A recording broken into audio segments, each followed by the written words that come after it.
Join Daryl McCance and Yvette Walker each Tuesday at 4 p.m. on ABC News Radio, KMET, and Internet KMET TV for the Southern California Business Report. The show highlights successful businesses and individuals behind them. Daryl and Yvette interview the incredible people managing these enterprises that range from awe-inspiring sole proprietors to world-renowned organizations. The Southern California Business Report, Tuesdays at 4 p.m. on KMET AM, FM, and Internet KMET TV.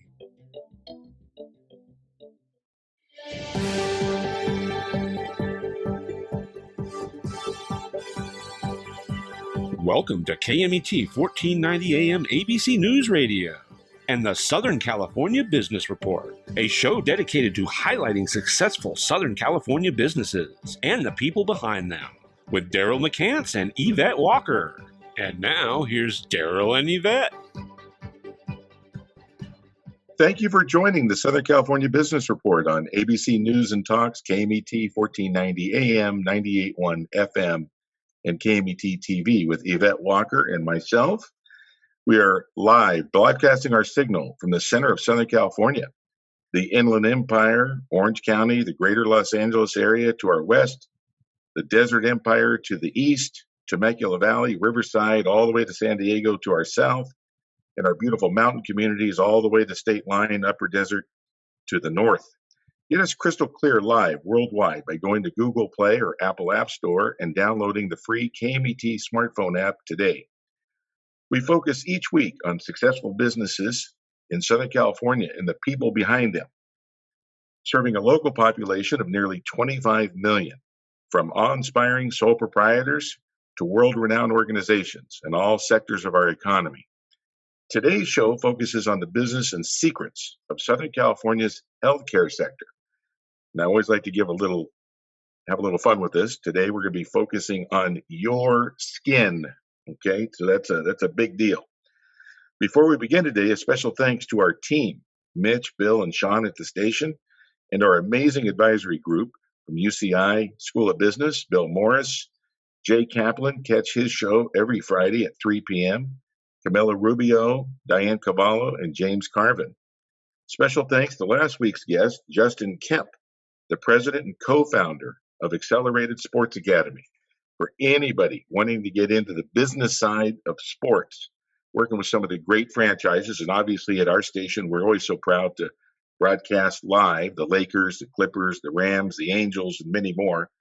But anybody who wants to get into the business side of sports, especially if he was talking last week about those that are, just coming out of college, just coming out of high school, and if you can have a profession where you just love getting up and going to work every day, it doesn't get any better than that. So Yvette Walker will talk in a little bit how to download these beautiful interviews, including today's interview. Today's interview is going to be something.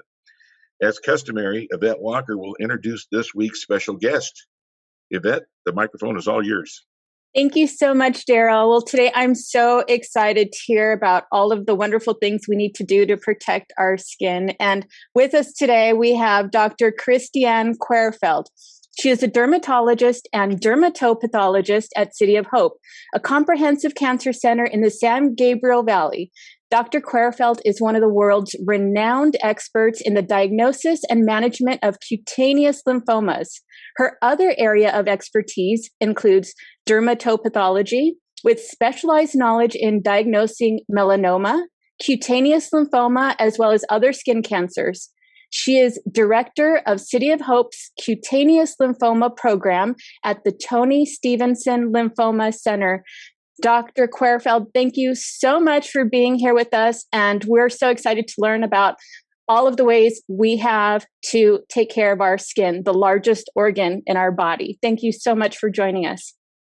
Thank you for inviting me. My pleasure. We're going to have fun today, believe me. And May is Skin Cancer Awareness Month. And this is going to be one of those broadcasts where those lucky enough to listen to this and hear this amazing information that's about to come your way, again, make sure to have others download it and listen to it, because this is really serious. We're going to have some amazing secrets. I think the secrets, we're always happy if we get 2 or 3 secrets, And we know we're going to be getting a lot of secrets today. And as Yvette Walker just mentioned, this is the skin is the largest organ in the body, and we're known worldwide for living in Southern California with lots of sun, lots of wonderful opportunity to get into the mountains, to the ocean, to the deserts, and we're in the sun all the time. So this is a big deal. So before we jump in, Yvette Walker and I, we always love it if you can just take us down memory lane rather than just talking right now where we're at now. Give us a little background on how you developed this area where you obviously love medicine and you're in medicine, but how did that start and how did it move to this point? How did you get where you're at today? So when I was a medical student, I did a rotation in dermatology. And first I wasn't really excited, but then I saw I could make actually one patient happy just zapping a little bump on the nose, and the bump went away and the patient was happy. And I said, wow. And then I was encouraged to, look into other dermatology patients. And what I found exciting was every patient is different. The skin cancer manifestations on the skin are different in each patient, rashes. So it was very, the variety of things you find on the skin. And sometimes the rashes can tell you internal diseases. And so that's why I got hooked up with dermatology. And in addition, I thought I wanted to learn more on a cellular level, and that's why I did dermatopathology. So while the dermatologist looks at the skin and gives a good guess, and a good dermatologist can give very good guesses, and they're almost right, and a pathologist proves it. Under the microscope makes the diagnosis. And dermatologists and dermatopathologists work hand in hand. You're being very humble, so let's go back and let's talk about the medical training and the medical schools that you went to, right up to this world-renowned comprehensive cancer center, which is City of Hope, one of the greatest secrets in the world. We have it right here in Southern California, and it's just got satellites all over and main campuses under construction and all kinds of things. But take us and tell us a little bit about your background specifically. So I was born and raised in Germany, in Berlin, Germany, and I did training, actually medical school and PhD program in Germany. And I came here, actually did also dermatology training. So then I decided what can come after Germany. And so I said, it's only really United States. And I went to, at that time, I reached out to Dr. Rosen, who is my mentor, and he's now the provost at the Comprehensive Cancer Center here at City of Hope. So I wanted to work with him and his famous Cutaneous lymphoma group. And I got trained there. I worked in his lab. I trained in cutaneous lymphoma. Then I wanted to treat patients. I wanted to stay there. And so then I applied for dermatology programs in the United States. So I matched at the University of Chicago and did my training, dermatology training at University of Chicago, and my dermatopathology training at Northwestern University. And after that, I went for 4 years to Memorial Sloan Kettering before I was recruited here to City of Hope. And this was for me like a wonderful chance to work here with my colleagues, to work again with my mentor, and to be here in California. Very Wonderful. nice. Well, Yvette Walker and I, we've told some of your colleagues over there, now that you're in Southern California, you cannot leave. Okay, we got you. Okay. Yeah, it's very hard to leave here. Good. Very well, good. Yes, that's good we're to know. Excited to have you here. And we've got one of your colleagues came in from New York, and we said he's not allowed to go back. He can visit, but we got you. Okay. Even Germany, you can visit, but we got to have you back at City of Hope. So we're so excited to have you here. And I'm sorry, Yvette, you were going to say? Oh, well, I just wanted to reiterate the fact that, most of our listeners are familiar with dermatologists. I think most of us have been there for something at some point in our lives, whether it be, as teenagers for some acne treatment or to do some very basic removal of unwanted things on our skin. But can you go into a little bit more depth and talk a bit more about the difference between dermatology or being a dermatologist and a dermatopathologist, and just kind of share with our viewers what the differences are between those two areas of medicine? Yes. So a dermatologist looks at the skin and so looks at findings that are red dots or scaling or something that's unusual. And the training, so dermatologists get the training to identify what this means, the red dots or the rash, and they can actually attribute it to a skin cancer or to a rash. So a dermatopathologist looks at on the cellular level, on the skin biopsy. So the dermatologist, to prove his diagnosis, takes biopsies. And so the biopsies then are sent to a dermatopathology laboratory, and the dermatopathologist looks under the microscope and proves and actually makes the diagnosis and proves the diagnosis. It's on the cellular level and can not only make the diagnosis, can also identify in skin cancer how deep the skin cancer is.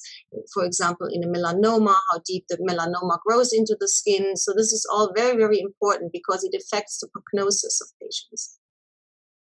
Wow. And are you able to, based on those findings, recommend treatment options to the dermatologist as well?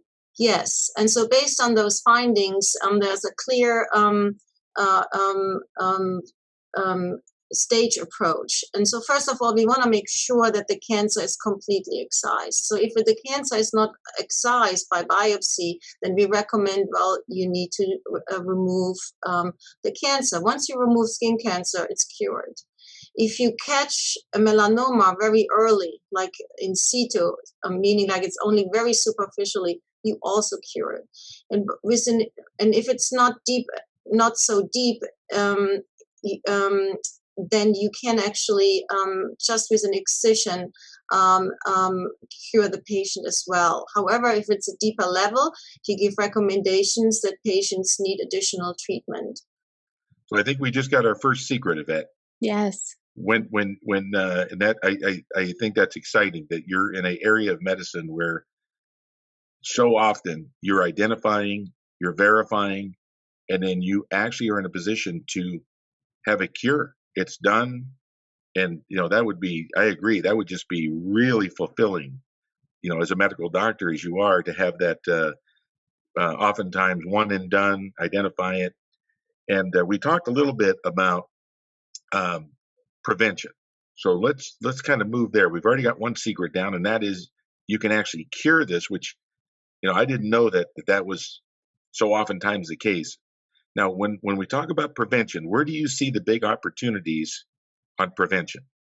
So prevention, I think, starts with educating patients, telling what they can do to protect their skin. And sunscreens are one major important thing to do. Second, sun protection with hats or clothing can be also equally important. And as you know, some patients are more sensitive to light if they're fair-skinned, so they need more protection and also higher sunscreens than others who have naturally darker skin tones. Now, when I was a kid, we went to the beach, and they dumped a bunch of oil on us. They rubbed us down with oil, and we ran around, and we were shiny all day. And I understand that putting Crisco oil on top of my head was not a good idea. So for those of us that really don't know, and we're just getting an education off of watching some commercials on TV or whatever, what do you honestly recommend when people are in the sun and when it comes to the what is it, SPF? Is that right? Yeah, SPF is sun protection factor. So Okay. It's usually recommended 30, or the American Academy of Dermatology recommends 30. I sometimes recommend it a little higher, like 50%, which is 99% protection.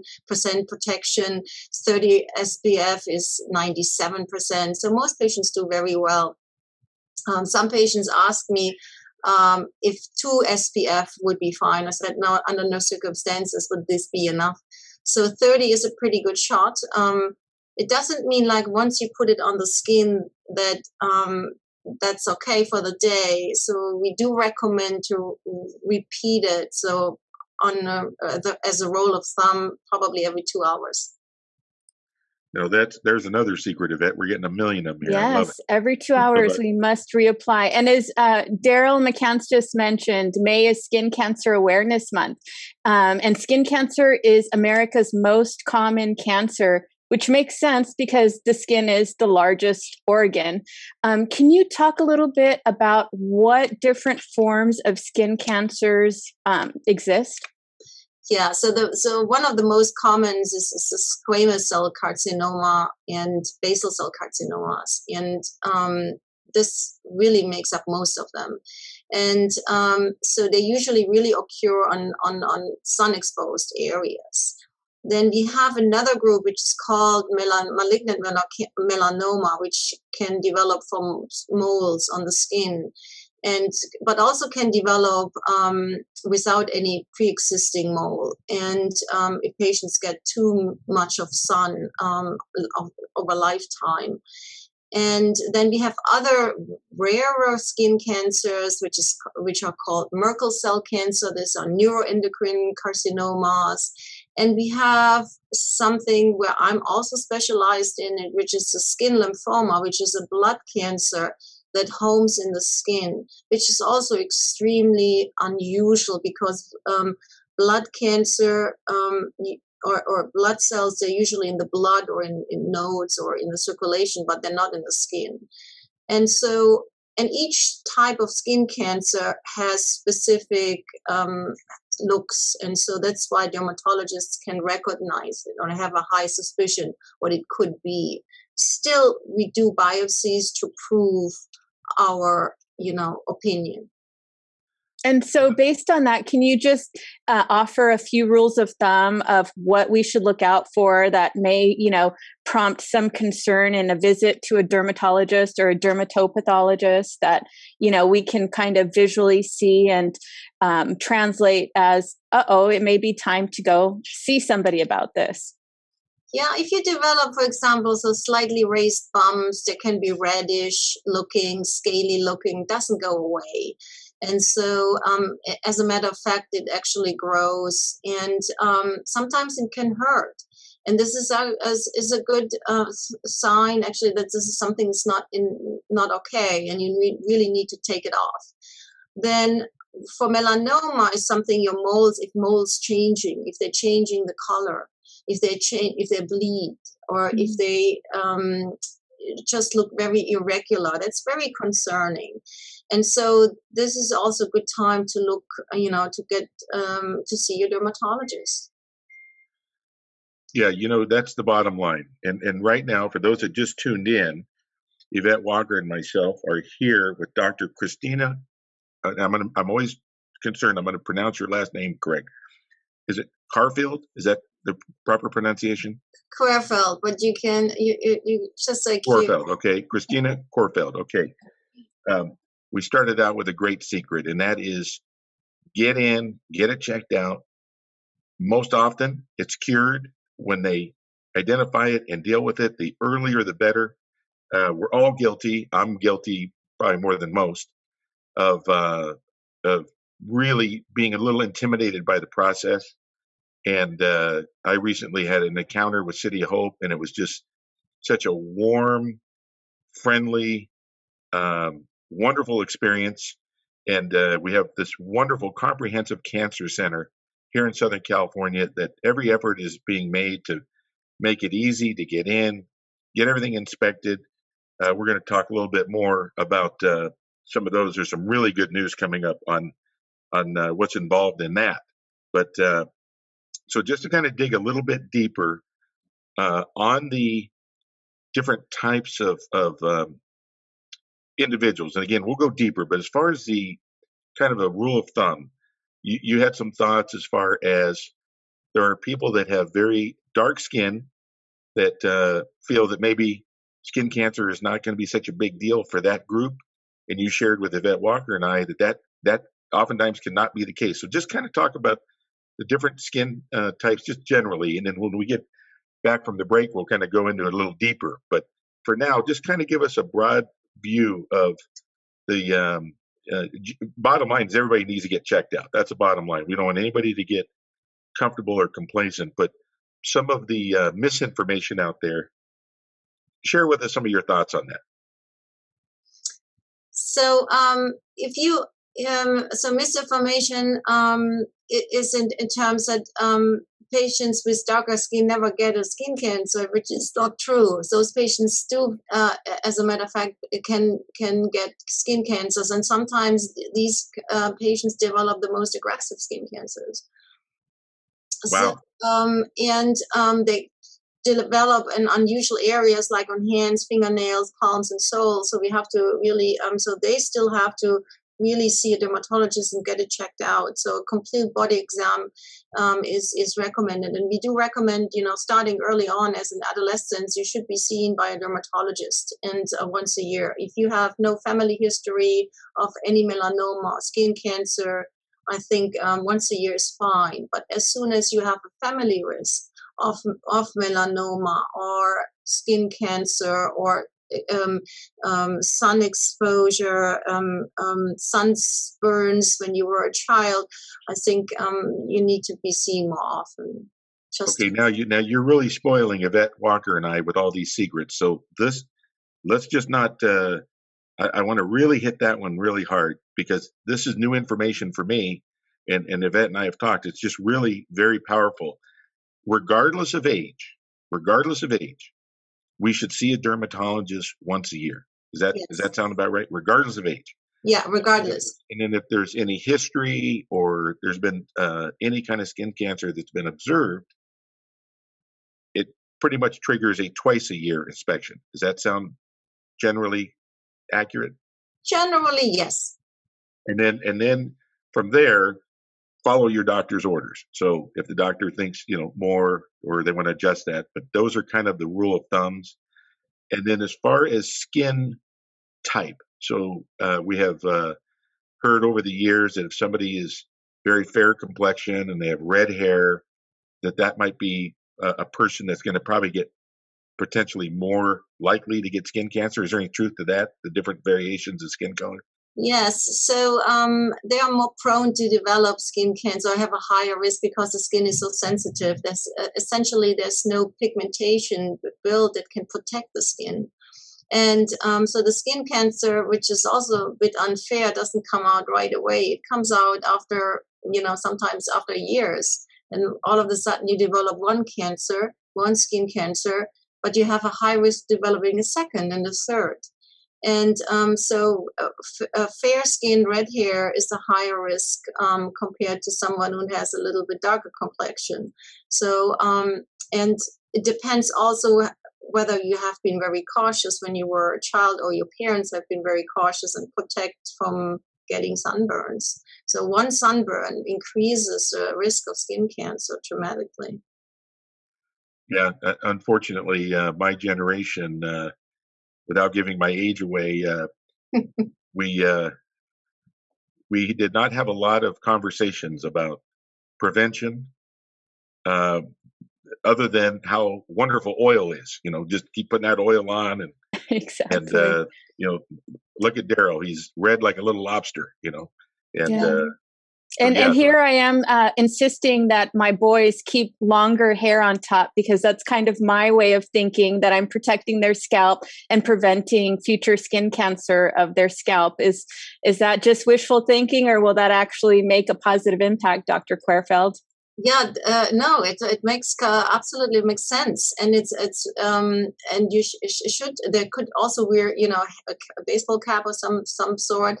So longer hair usually protects the skin, and most patients don't even realize that the scalp is really a very, a kind of neglected area. Nobody looks at the scalp, at home. So you see your arms, but you don't look on top of your own head. Right, but it's the most exposed area to the sun, right? Yes, the scalp and the nose, because the nose sticks out. So that's why cancers also develop commonly on the nose too.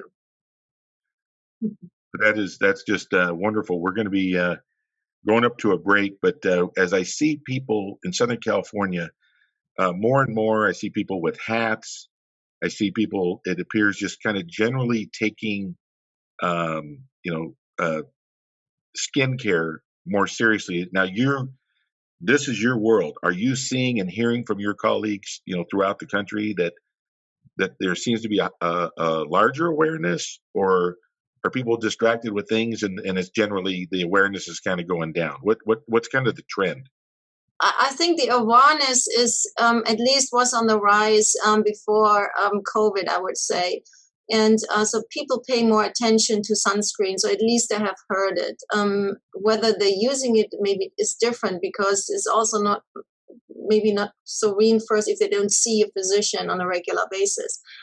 And now with COVID, so what we have noticed is actually that patients could not see a physician, and sometimes skin cancer developed and became actually quite deep and quite aggressive, and so more advanced than we usually see. So usually if you catch it very early, you don't have big surgeries, but sometimes if it's too deep and then it has a risk of spreading somewhere else, and this is a risk with every cancer, including melanoma. Very good. Well, your colleague there at City of Hope, before we went to break a few weeks back, or actually a month ago, his big challenge was getting people ready for bowel prep, okay? Because he's doing colonoscopies. So when we get back, we're going to have some fun with you, and we're going to talk about what a real inspection looks like, what people should be getting ready for, because, again, we just want to keep this prevention, getting some really great inspections. You're going to be sharing with the listeners some things that are unique to a comprehensive cancer center, which I know you're excited about, that when people do go in and they get that inspection, things are found early, so problems are smaller rather than letting them get big. And then, as you said, oftentimes they walk out cured. I mean, it doesn't get better than that. That's a secret that is just puts me in a great mood. So we will be right back, and stand by. We'll be right back.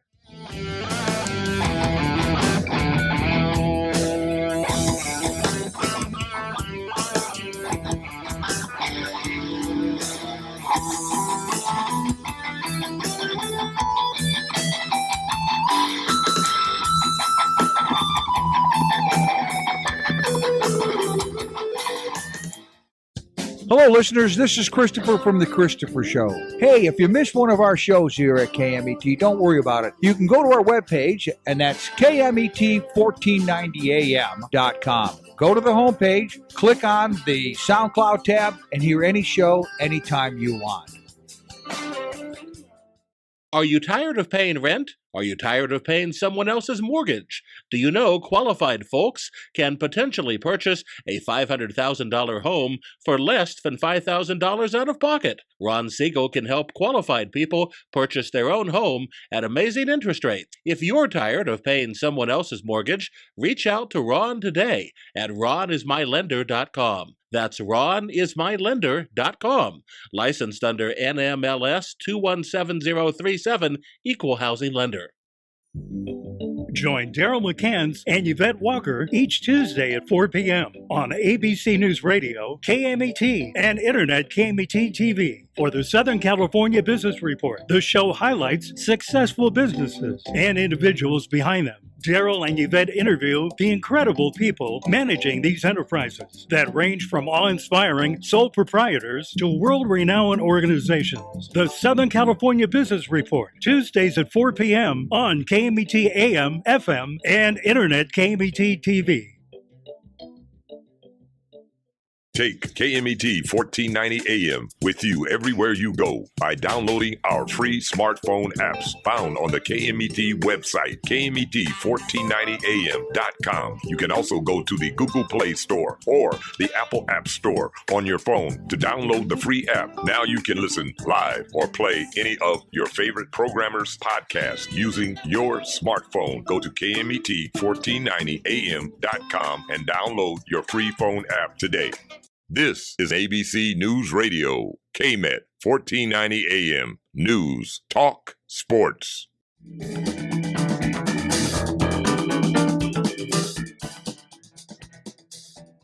Welcome back, and thank you for joining the Southern California Business Report with Yvette Walker and myself, Daryl McCance. We are really excited. We have Dr. Christiane Querfeld, who I'm always concerned I'm pronouncing her name wrong. Her colleagues call her CQ, which sounds like a James Bond movie. So that's about as exciting as it gets. Makes it easy for us all to remember. We all can remember Q. We just got to remember CQ. And she is educating us today on the serious subject of skin care, in particular skin cancer, which is the area of focus.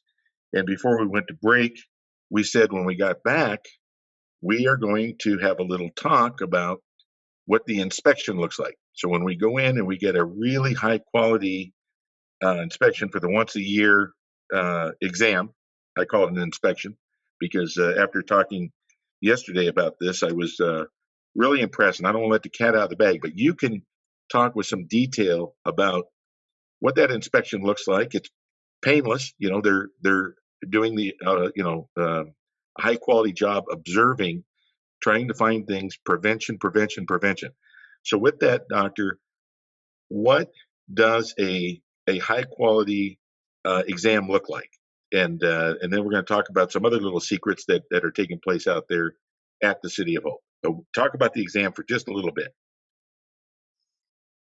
So when my patients come, so we get the patients into a gown, so underwear, they're allowed to have the underwear, but we take a look, we start from the scalp and from the top of the head, looking the face, the ears, the neck, the other body areas to including feet, soles, fingernails, toenails, palms.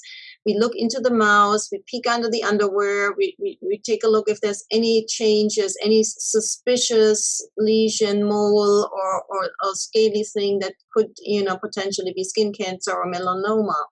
And what we using as a help is actually something that's called dermatoscope, and which is a kind of a specialized magnifying glass where we can highlight moles, and we can see the pattern and how they grow, so that we can be sure this is not cancerous or cancerous and needs to be removed. And so it takes usually about half an hour such an exam till we document everything. We take photos of suspicious areas if we don't want to remove anything, and then if we let patients come back in 6 months. If this is all okay, then we just leave it. If it's changed, then we may do a biopsy at that time. Very nice, very nice. So about a half hour, you have the magnifying glass that is used for your area of specialty, and then Yvette Walker and I, we are the biggest fans in the world of City of Hope. And we want you to, you're very humble, but really kind of speak to the team that you have there. So when you notice something, rather than being on your own, we understand you have a multidisciplinary approach to the dermatology and the dermatopathology component. Can you talk a little bit about that and how that could really be very beneficial to those of us lucky enough to live in Southern California that can easily make an appointment and get out there to see you?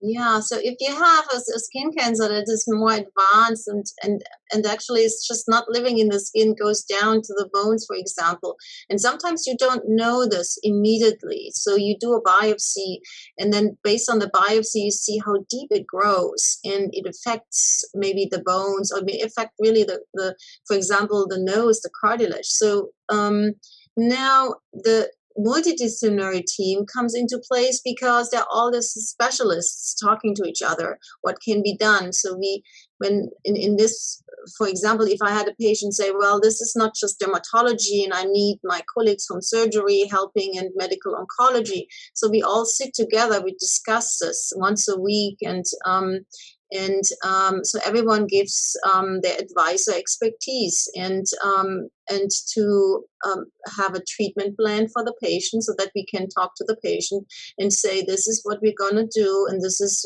what we hope you would be able to, and have the patients back and start specific treatments, surgery, and it only actually improves patient care. Absolutely. And that's something that I absolutely love about City of Hope and makes it so unique, is that it does have those multidisciplinary eyes, all these cancer experts looking at it from different perspectives to make sure nothing is missed, which is tremendous. I can't think of any other, facility or organization that's able to offer such a comprehensive analysis for their patients to obviously provide the best outcomes, the best quality of life, and the best course of treatment moving forward. Yes, and there are some other specialists where patients don't come into contact directly. We have our pathologists, and they come into place if you have other organs involved, just not only the skin, or our radiologists already. So they look at the images, what you do, or the pathologists look at the pathology of and other organs. So all is very helpful. And sometimes the tumors can be very, how would I say, they don't look like a normal skin cancer anymore. They can be very aggressive looking. And so sometimes the molecular pathologist comes into place, and based on genes can identify and make the diagnosis. And this is nowadays very helpful, because often treatments are patient-tailored and tailored to specific gene operations. And so this is, I think, our strength. Well, I'm known as a big chicken. I'm a big chicken. So the fact that you work so hard to find the least invasive, most appropriate procedure, and then of course, being a big chicken, the other thing I'm always worried about is something being misdiagnosed. So the fact that you have this multidisciplinary, you have all the tools that are needed.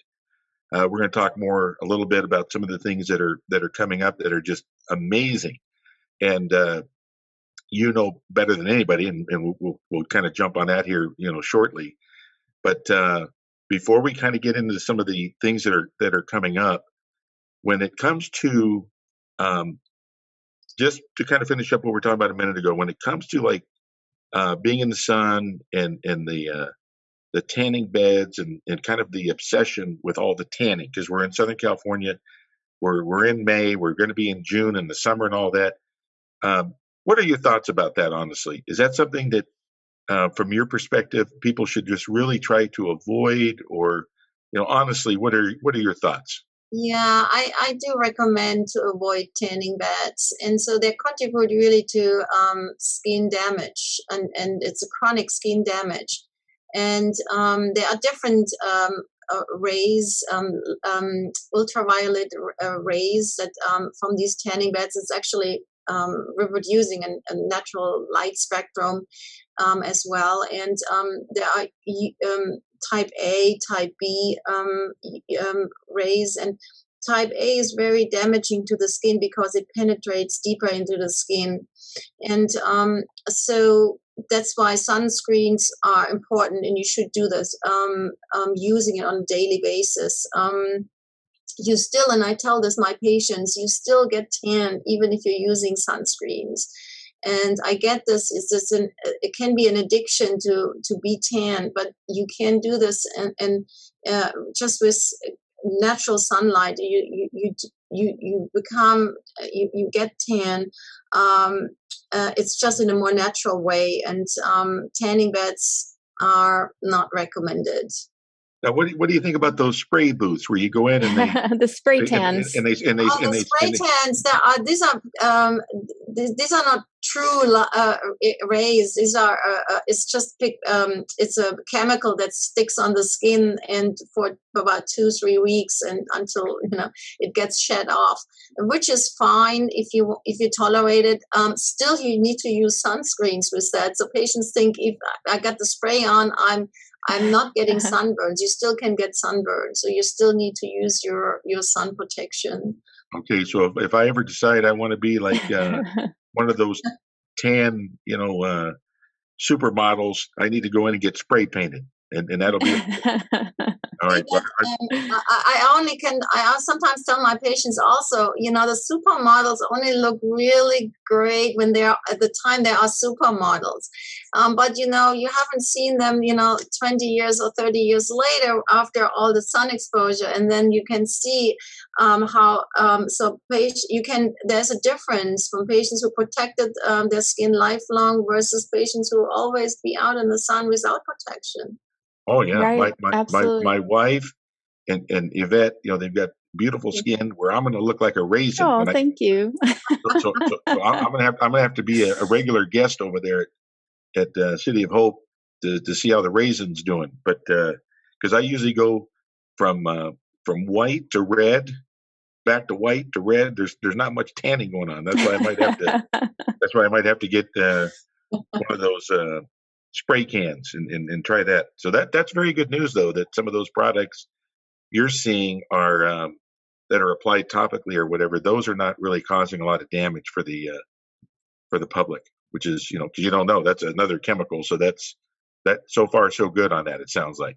Yeah, it stains, so to speak, the surface. It doesn't really go deep, and that's a good thing. But still you need to use sunscreens. And what I actually have not touched on is actually the various types of sunscreens. And I think I want to just have a little word on this. Would you please? Absolutely. Is sun protection A and B, UVA and UVB. So ideally it should be both. The more important is UVA because it goes deeper in the skin. And this is ultimately the one that causes, also skin aging. And UVB is very superficial, and both UVA and UVB are responsible for skin cancers. There are different types of blocks. I recommend physical blocks, which is titanium oxide or zinc oxide. And there are now more formulated that you don't look so whitish when you put it on, so it's more natural. And but it causes also less irritation on the skin compared to chemicals. Well, that's very good to know. And, we all know that our lifestyles are contributing factors for various things, right? But in this case, genetics is also at play. Can you talk about the genetics of skin cancer and talk about who is more at risk? For example, fair-skinned redheads, are they more prone or higher risk at developing skin cancer? Yeah, so definitely the redheads, very fair skin, are definitely more prone. Irish skin, like Daryl, have to be very, very cautious. And then there are some inherited disorders where where your skin has no repair function, so to speak. So,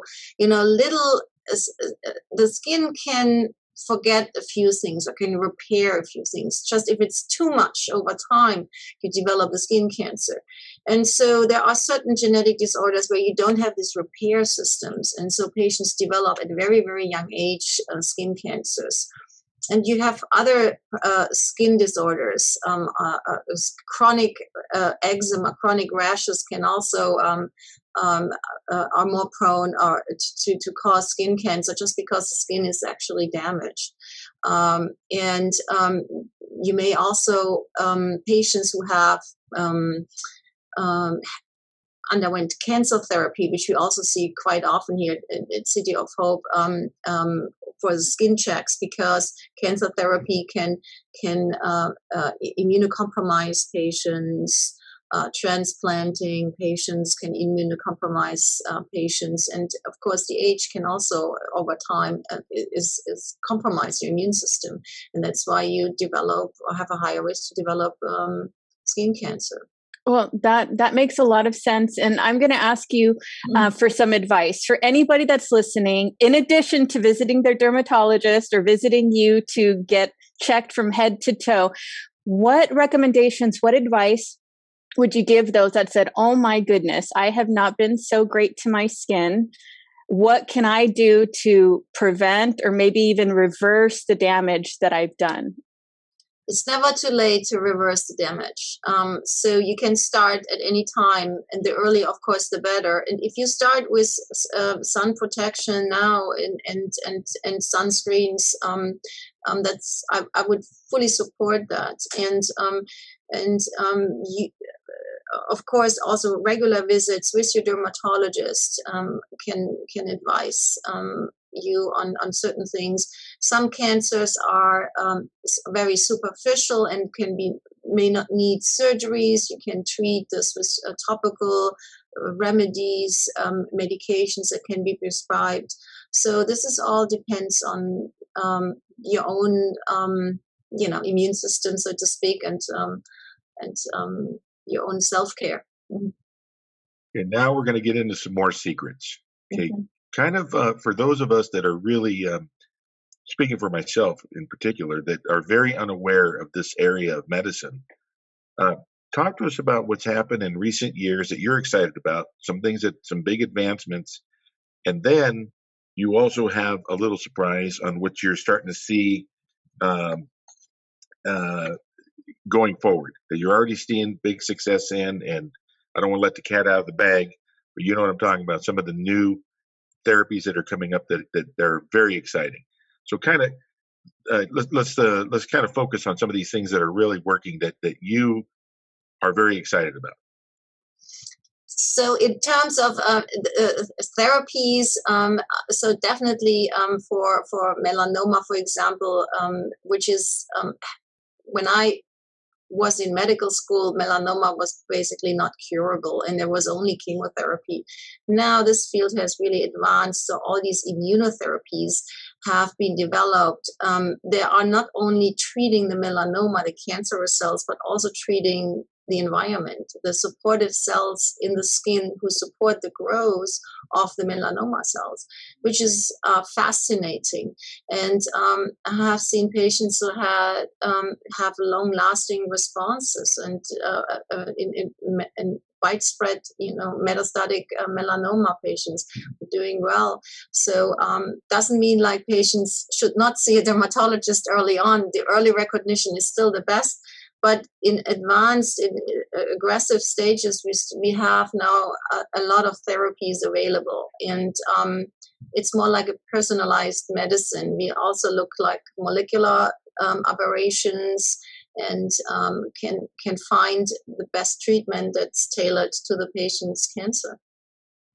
That's exciting. Yeah, like you said, some of those words, we would hear those words and really concerning, and you're encouraging update that something 5 years ago, 10 years ago, a diagnosis, the options and the outcomes compared to today, you're seeing many, many more options. And you and your colleagues, as you mentioned earlier, taking your multidisciplinary approach, new medications.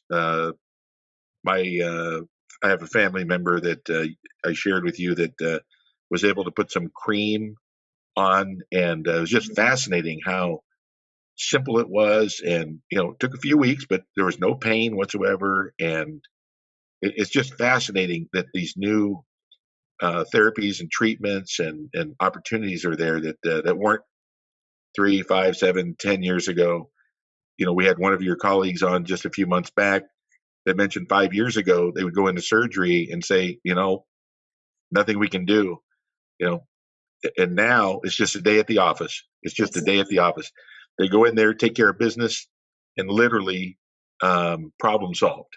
So we're, I am so grateful, and Yvette is so grateful to have City of Hope and you and all of your colleagues that are just making so much advancement in this area. So we want to really be ringing the bell, get in there, get your exams, get things while they're small. I personally have a big issue with the do-it-yourself mentality. That's for me, that's always been a really bad idea. As I mentioned, when I was a kid, they just poured oil on me and took me to the beach. And on top of that, the sand stuck to me, just to make it even worse. So, to have, really great information that you've provided and really get people where they can enjoy themselves, but avoid some of these future headaches. And if there are some headaches, get them while they're small and deal with them as soon as possible. And just for those who just tuned in, we just had the secret, which is make sure to get into your dermatologist once a year. If anything has been detected, you may end up going twice a year or on some other schedule that's between you and your doctor. But when you go to City of Hope, there are many, many processes. And we talked a little bit yesterday. If I lived somewhere way out in the country and there was just a little community hospital there, and going in and what tools they have compared to City of Hope, it's a big difference, isn't it? Yes, it's a big difference. And they may not have all the treatments available what we have here. And I have to say a lot of treatments are not approved by the FDA yet. But we have the opportunity to give it to our patients here because we have the facility. We can monitor our patients, make sure they're safe, and eventually, based on those treatments, get approved. But it takes a long time. But we have the opportunity to give it earlier to our patients to make sure they're doing okay. That is terrific. And very briefly, Dr. Querfeld, I have been admiring the image behind you. Can you just quickly tell us what I'm looking at? It's a beautiful tree with very colorful tags hanging off of it. Can you tell us a little bit about it? These tags here are from our patients who seen here at City of Hope, and it's their wishes and hopes and nice. Those are, and I call this tree actually the tree of hope or tree of life actually, and many of our patients, just using this, and also not only patients, actually family members as well, to hope that their relatives just get well here.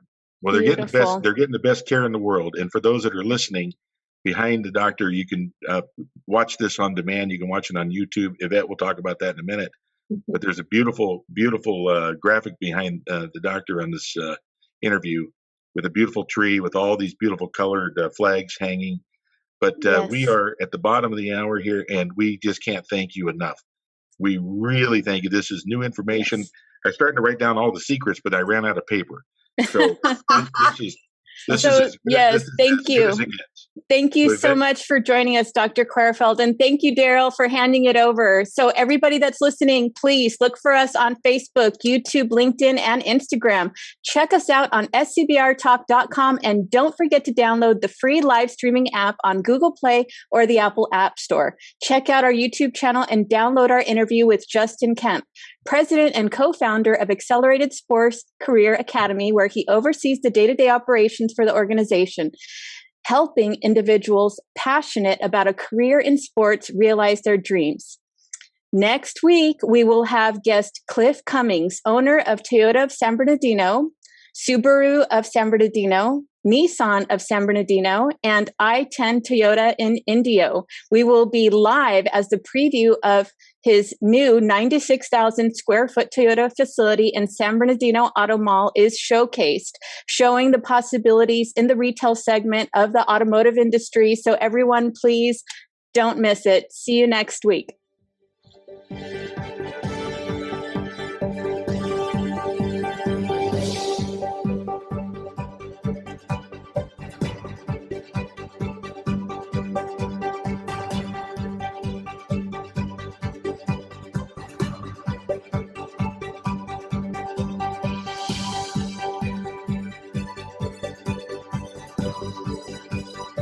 This has been the Southern California Business Report with Daryl McCance and Yvette Walker on KMET 1490 AM ABC News Radio, a show dedicated to highlighting successful Southern California businesses and the people behind them.